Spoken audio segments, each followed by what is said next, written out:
Financial planning. Heavy topic. Let's see if we can dig into this and make some sense of it. We always start out with a simple question when we meet with families. We ask them, what's your net worth going to look like 10, 20, or 30 years into the future? And sometimes we get some blank stares, sometimes we don't. But that's a question that we're going to answer today. We're going to talk about financial planning and how it works. If you missed it, last week we talked about, we started out with the concept of financial security. And financial security means different things to different people. To some people, it's getting out of debt, maybe paying off a mortgage or a car loan. For others, it's accumulating a certain amount of net worth to kind of weather the storm of retirement expenses. And, there's a variety of definitions, but you have to kind of first answer that question. What does financial security mean to you? What will give you peace of mind? Then the next step is financial planning, and that's what we're going to focus on today. One of my favorite movies is Back to the Future. And if you followed that trilogy, the three movies, you know that it ended up with Marty and Doc being reunited at the end in the final scene. And there's a very interesting question that's posed in that final scene. Jennifer, Marty's girlfriend, asks Doc, said, I brought this note back from the future, and now it's erased. What does it mean? And Doc has a very philosophical answer. He said, your future hasn't been written yet. No one's has. Your future is whatever you make it. So make it a good one. If you watch TV, you've probably seen these two guys. This is a picture from a current Voya commercial that's on TV. And one of the actors asks, how's your retirement planning going? To which the other actor responds, ignoring it and hoping for the best. And unfortunately, that's what a lot of people do. They go into retirement and they hope things are going to work out. Everyone hopes things will work out. But if you don't have a financial plan, you really don't know what the future is in front of you. So let's start out by first just identifying that financial planning isn't a difficult process. Let's see if we can lay this out. It takes several things. First, it takes the right software. And we use a product called Retirement Analyzer in our practice that does a lot of the math and all the heavy number crunching for us. So you need the right software. And then second, you need input data to build a model. And we'll talk about what model is, what data is needed. And then, as I said before, the software does all the math, the computations for us. So how do you build a financial model? Well, there's three major inputs. The first is income sources, both pre and post-retirement. How much will you have coming in Social Security?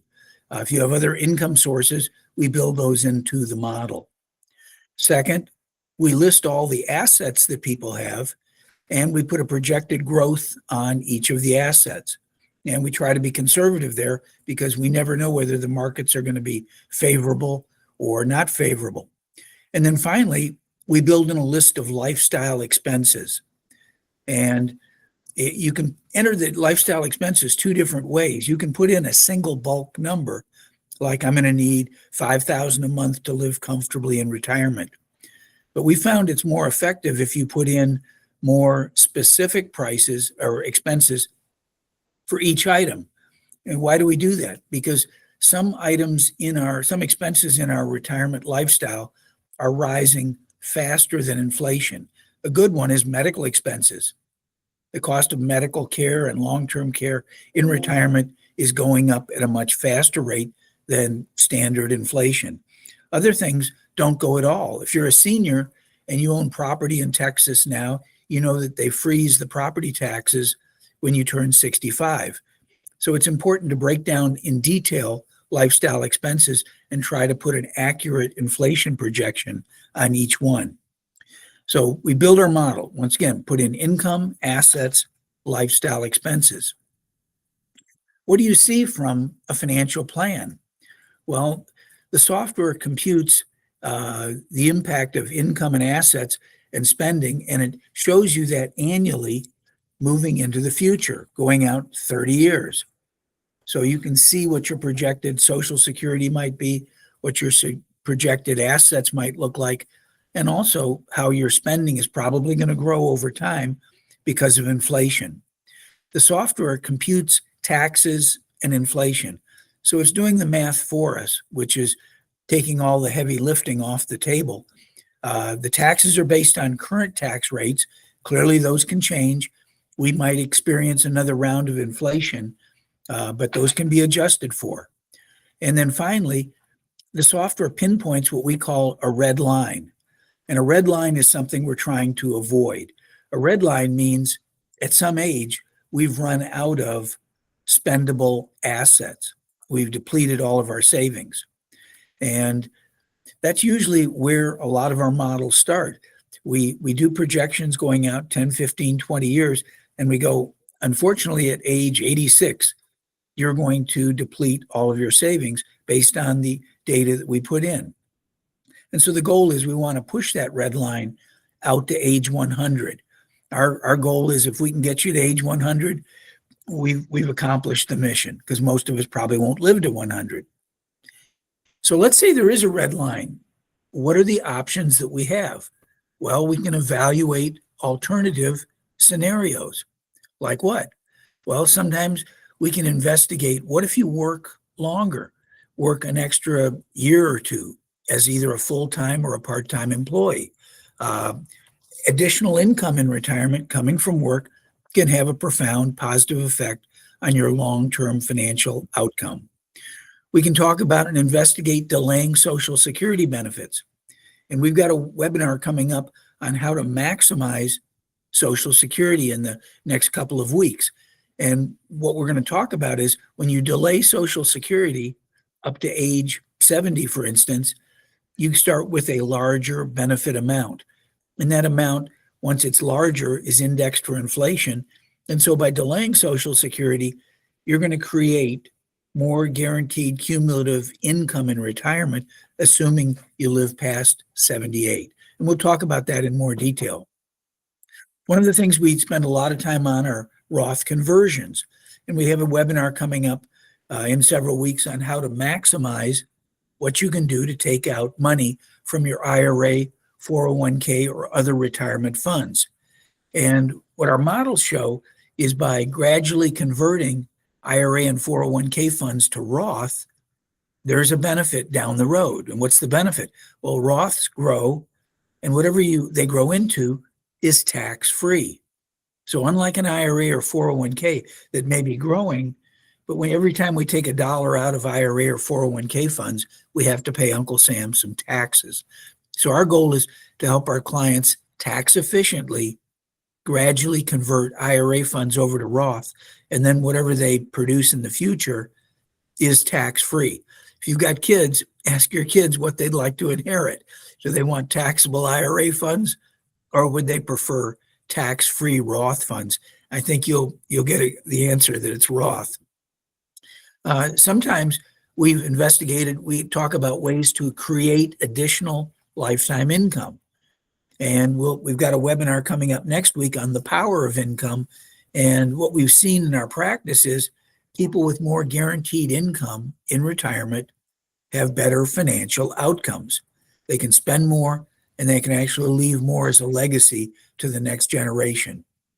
And then another option is always downsizing a home. In Texas, homes have gotten to be very valuable. We build up a lot of equity.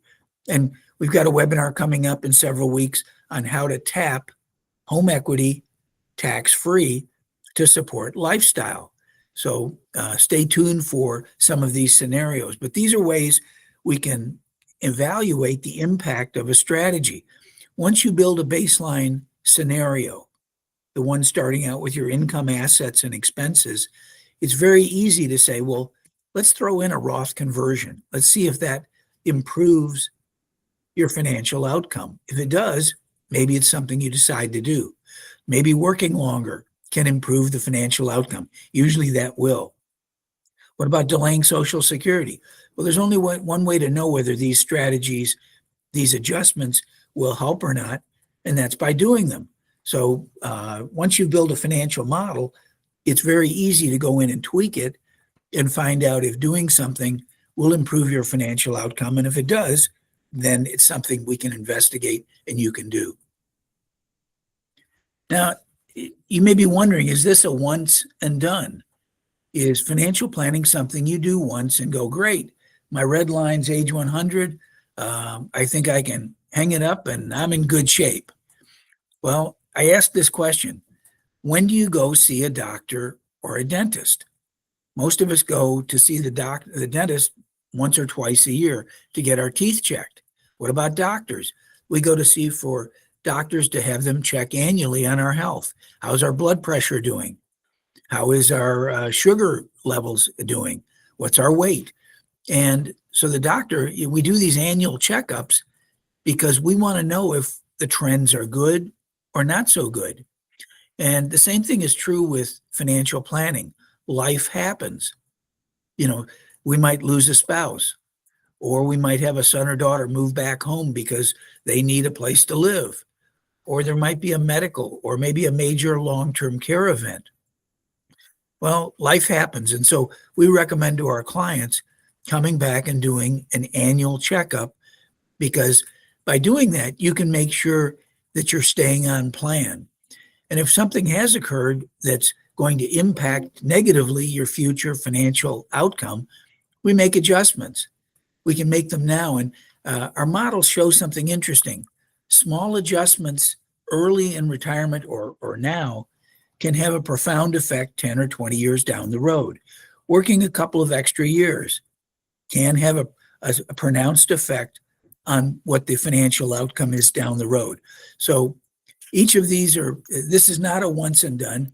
We recommend for most of our clients, come back and see us annually, and we will then input whatever's going on and make adjustments so that you stay on plan to make sure your red line doesn't show up, that you make it to 100 with money in the bank. What does financial planning cost? Good question, Bill. We charge a one-time $500 fee, and that is one time. And that's for the process of building the original scenario, and then if necessary, building 2, 3, 4, 5 alternate scenarios to understand where you're going to be and to improve your financial outcome. So it's a one-time fee, and after that, you can come back as frequently as you want, and we can do a checkpoint and update numbers. If things have gone well, we input that information. If you've incurred some additional expenses, we can build that in. And the end result is you know that you're on target. And it kind of ends up with, what's the price tag for peace of mind?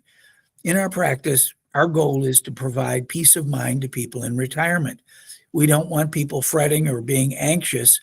Will my money last as long as I do? Will I be able to care for maybe a disabled child or someone else in the future? Can I leave a legacy? And can I afford to spend money now and yet still have money in the future? And so in our world, there is no price tag on peace of mind. Knowing where you're going to be if you're on a certain path, it's important to know, and that way you can protect yourself and have peace of mind and live comfortably in retirement. So financial planning is an important step. First, last week we talked about what is financial security to you. This next step then is what we've discussed today. It's building a financial plan that is kind of like a time machine, kind of like Marty and Doc in the DeLorean. It's giving you a window into your financial future. You can look out and go, gosh, in 10, 20, 30 years, here's what my net worth will be. And that's a powerful place to be, because you now know exactly what your financial status will be in the future, and you have peace of mind. Now, next week, I mentioned we want to delve into the power of income. And in our practice, we have continually found in our models that people with more income in retirement have better financial outcomes. And we'll show you ways that you can multiply the value of some of your savings, actually multiply it to create excess income in retirement that you can't outlive. And then in future weeks, we'll talk about maximizing Social Security, maximizing retirement accounts, and finally tapping home equity, all different strategies that will help you have a safe, secure retirement. So if you want to discover your financial future, Tara, what should they do? Call us. Call us today. Sorry, a frog in my throat. Call us today, and we're happy to answer questions. Consultations are always free. So with that, I'll say goodbye, and we'll talk to you next week.